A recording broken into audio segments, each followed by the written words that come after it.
Welcome back. Oh my gosh. If you've been listening to the podcast for a while, you know that I like to start it off like that, but every now and then I don't.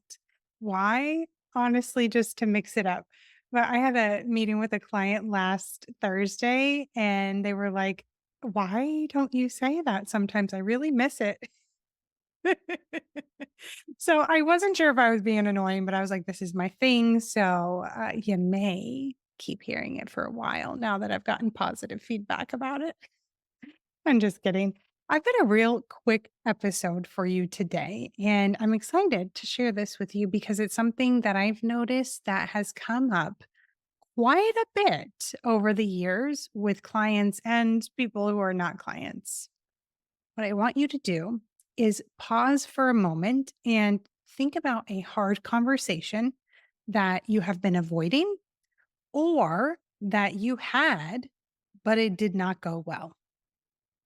Maybe it's with your partner, one of your friends, a coworker, a family member. Pause and think about one for a moment. Do you have it? Okay. What was your intention going into that conversation? You know, how when you're driving and you wanna go over the next lane, so you put your blinker on so the car knows what your intention is. What was your intention for that conversation?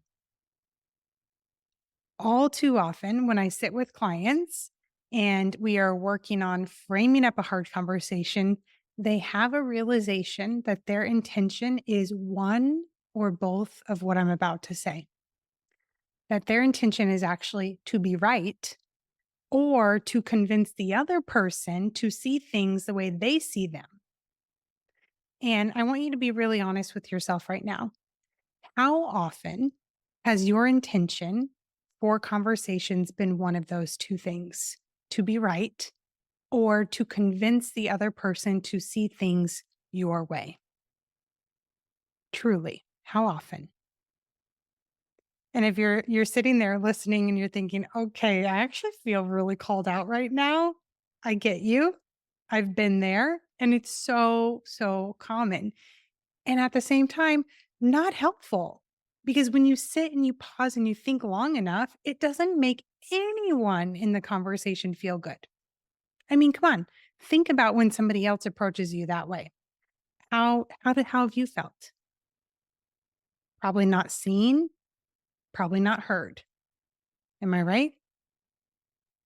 Circling back to that conversation that you thought about a minute or two ago, up to this point, would it have felt like I'll do air quotes, failure if you weren't seen as right?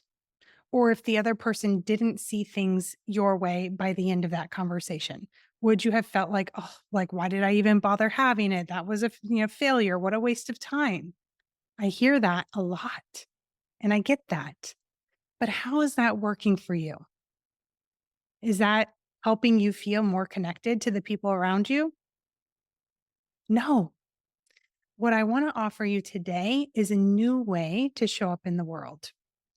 What if you considered it a success by simply having the conversation? If you simply honor yourself enough to ask for what you want, no matter how the other person shows up, what they say, if they think that you're wrong, if they see anything differently. What if the goal and the measure of success is simply, I spoke up for myself. I asked for what I wanted. I honored that internal pull to have the conversation. I'm going to tell you this, it is success because so often, especially if you resonate with the things that I talk about on this podcast, you probably will also resonate with this. You tend to ignore yourself. Okay. I want you to sit with that for a minute and, like, oh, yeah, okay, that kind of feels true. I feel called out again. What would change for you if you were proud of yourself for simply having the conversation and honoring yourself and speaking up for yourself? I'll say this, I felt more and more when I moved in that direction. It felt more magical. Honestly, I'm like, oh my gosh, if I just ask for what I want and I let go of trying to control the outcome and try to control how the other person responds and feels, I can still feel good about it. This week, what I want you to do is I want you to have at least one conversation from this mindset and then send me a DM on Instagram and let me know how it goes for you. All right. That's it for today. I will see you next week.